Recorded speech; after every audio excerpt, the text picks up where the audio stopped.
Hey people, another major foiled attempt to bribe federal election leaders.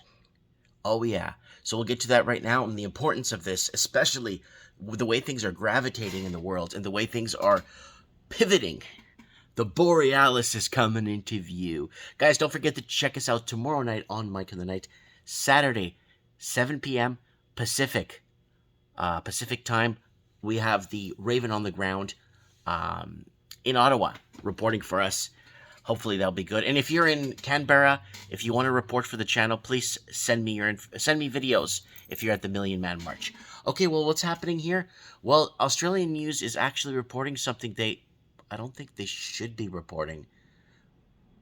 Is there a turn in the tide? Is there some sort of a pivot that's happening where they're going to have to start creating or gaining a credibility from the local citizens that have been ripped off for so many years and impoverished via money laundering and fentanyl sales and all this crap that comes in from China that's been destroying the English-speaking countries and the blue states of America beyond any fathom of destruction you could ever imagine. Well, here it is. Now, let's take a look at this and kind of dissect this because it's kind of important. So there it is right there. Don't mind my chair, guys. I'm just at the shop here if you want to come visit me. China behind failed attempt to bankroll Labour candidates in federal election.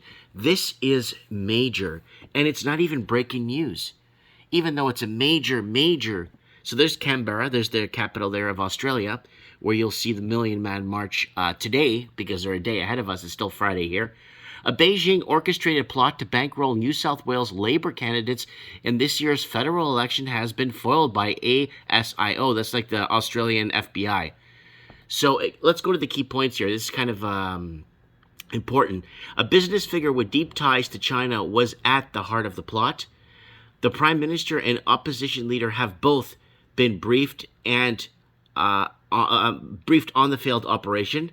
The foiled interference attempt was revealed by the head of the ASIO on Wednesday. So people know recently in the last year, maybe year and a half, that Australia has been trying to fight back against China, wherein China put sanctions on Australia because Australia just merely asked a simple question. Let's find the origins of this virus, and China just, boom, smashed Australia with a pile of shutdowns and mandates, so to say. You know what I'm saying? And putting down the hammer, basically. The Chinese put down the hammer on the Australians on exports and embargoes and everything. So China got so desperate that it had to start buying cheap, really bad quality coal from Mongolia. And we've been covering this on Mike in the Night for years, that this is becoming a big problem. China is basically dictating what they want to say, who they want to say it to, and how they want to present it, right? And it's all in the name of communism. Don't be fooled. The Chinese foreign interference attempt was first flagged by the ASIO boss Mike Burgess on Wednesday, when he warned many foreign nations were targeting all levels of government in Australia. I don't think it's many foreign nations. I don't think Portugal is trying to target Australia. I don't think Iran needs to target Australia. I don't think even Brazil, and they speak Portuguese in Brazil too, I don't think they care about infiltrating. I think it's China. The ABC, Australians Broadcasting Crap, has now confirmed a business figure in Australia with deep ties to China acted as a puppeteer to finance potential federal Labour candidates in New South Wales who would be symptomatic to Beijing. So there's an undercover guy put his life on the line for the Australian people. The Prime Minister and opposition leader have both been briefed on a failed overseas operation.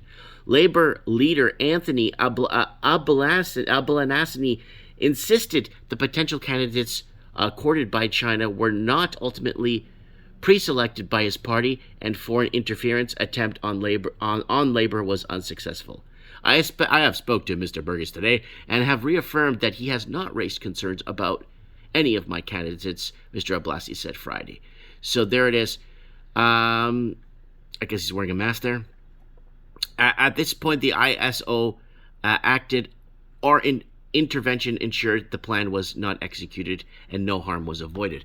But we need to start asking the very deep, strong, powerful questions. Canada is Canada's fully infiltrated by Chinese. We've been begging for Chinese immigrants to come to Canada. Canada turned its back on China in 2019 when Canada decided that Hong Kong money was good. And I'm going to open this live for you guys. Hong Kongers, you're at 46. So we counted, so they've only assessed $46 billion. So when Canada, we love Hong Kong, leave Hong Kong alone, China.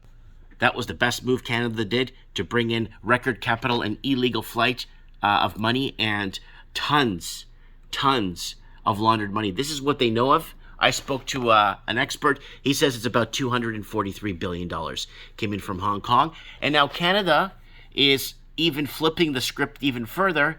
And let me type this in here for you guys. Watch this. Taiwan. And I'm doing this live for you guys. Look at this. I'm doing this like real time.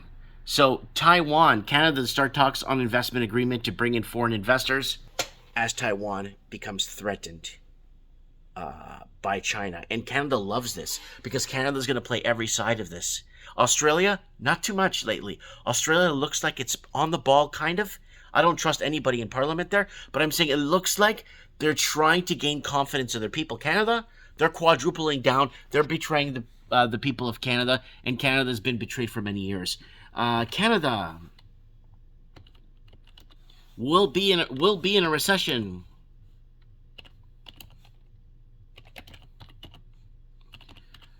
Let's this up without money laundering. Let's see if that comes up. See if that I spelled that wrong here. Give me a sec here. Canada would be in a recession without money laundering. Unless the article got taken down because I keep bringing it up. Launder. So I'm doing this live for you guys to show you guys this is there. I'm not, here it is without money laundering. Here we go. Poof. But thank God.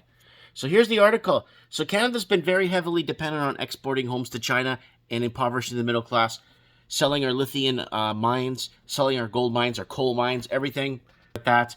So I have a gander at that. Canada would be in a recession. Here, I even have a better one than that. No Canadian hires. Canadian coal mine.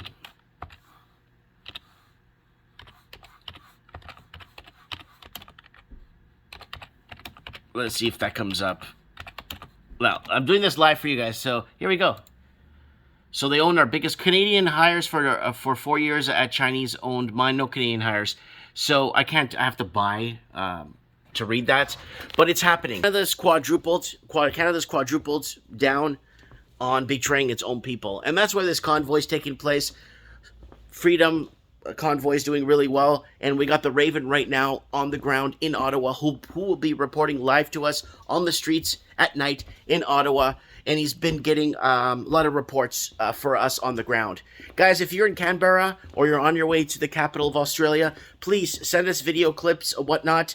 The 5 or 6 people that we correspond with in Australia can't make it to the capital, so having a tough time finding someone that's going to be there at this million-man thing. But apparently there's already 1 million people there, from what I've heard on the ground. We're getting a total media blackout here. So now let's go back to what I'm talking about here.